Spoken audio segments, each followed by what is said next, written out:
रेणुका की शादी कुछ ही दिनों पहले शास्त्री नगर में हुई थी। रेणुका बहुत ही आलसी लड़की थी। वो दिन भर बेड पर सोती रहती या फिर मैगजीन पढ़ती रहती और घर के काम भी धीरे धीरे ही करती। एक दिन उसकी सास उसके पास आती है। बहू, आज बेसन का चिला बना दे, बड़ा मन कर रहा है।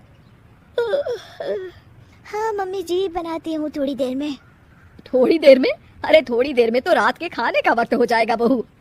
अच्छा मम्मी जी, तो फिर आप रात का खाना ही खा लीजिएगा ना। हे भगवान, कैसी आलसी बहू मिली है मुझे, हर काम को बस टालती ही रहती है। रेणुका दिन भर बस आलस पना ही करती रहती। एक बार रात के खाने पर सब बैठे हैं तो रेणुका का पति कहता है, अरे ये क्या, आज फिर से करेला? रेणुका, हफ्ते में तीसरी बार ऐसा हुआ है कि करेला बन रहा है। कुछ भी बना लिया करो। अरे इतनी सारी सब्जी मिलती है मार्केट में। हाँ, पर अब कौन मार्केट जाए और सब्जी लेकर आए, इसीलिए जो था घर पर वही बना दिया। बहू, फ्रिज खोल कर देखती तो पता चलता कि सारी सब्जियां रखी होती है, पर तुम्हारा आलसपन खत्म हो तो तुम्हारी नजर जाए ना। विशाल कमरे में आकर रेणुका से पूछता है, रेणुका, मैंने कहा था तुमसे कि मेरे लिए रुमाल ले आना। मेरे सारे रुमाल खराब हो गए हैं, तुम ले आई क्या? आज नहीं गई, कल ले आऊंगी। ओफो, पिछले 4 दिनों से मैं यही सुन रहा हूँ। बिना रुमाल के ऑफिस जाना पड़ रहा है। तुम तो बहुत ही आलसी होती जा रही हो रेणुका। आपको रुमाल की जरूरत है ना, तो खुद ही खरीद लीजिए ना। हाँ, अब वही करूंगा। तुम्हारे भरोसे बैठा रहा तो कुछ नहीं होगा।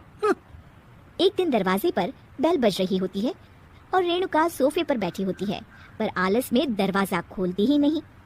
अरे बहू, कितनी देर से बेल बज रही है?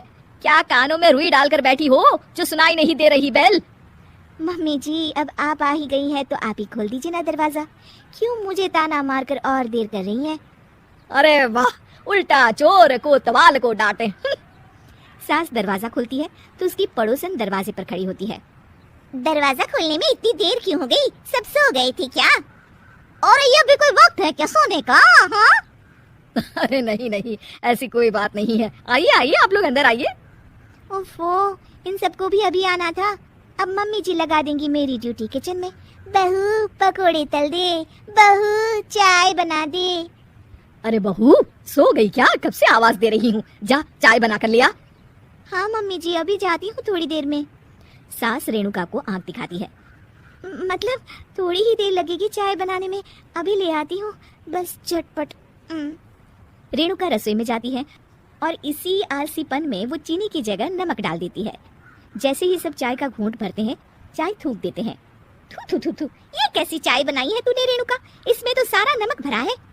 हाँ, और ये पकोड़े, इसमें इतनी मिर्च है कि मेरी तो हालत ही खराब होगी खाकर। और रेणु जी, आपकी खातिरदारी में पहले तो कभी कोई कमी नहीं रहती थी, पर जब से आपकी ये बहू आई है ना, मामला कुछ गड़बड़ा सा गया है। हाँ हाँ, जहाँ आप इतनी एक्टिव है, वहीं आपकी बहू एकदम आलसी, एकदम राम मिलाई जोड़ी लगती है। अच्छा जी, चलते हैं अब। नमक वाली चाय पिलाने के लिए बहुत बहुत शुक्रिया। सब वहाँ से चले जाते हैं। अरे तूने तो मेरी नाक ही कटा दी बहू। वे लोग क्या सोच रहे होंगे मेरे बारे में? मम्मी जी, मैंने तो शक्कर ही डाली थी, पता नहीं नमक कैसे बन गई शक्कर।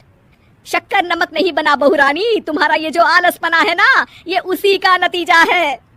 सॉरी मम्मी जी, अब मैं ये आलसपन छोड़कर सारे काम अच्छे से मन लगाकर करूंगी।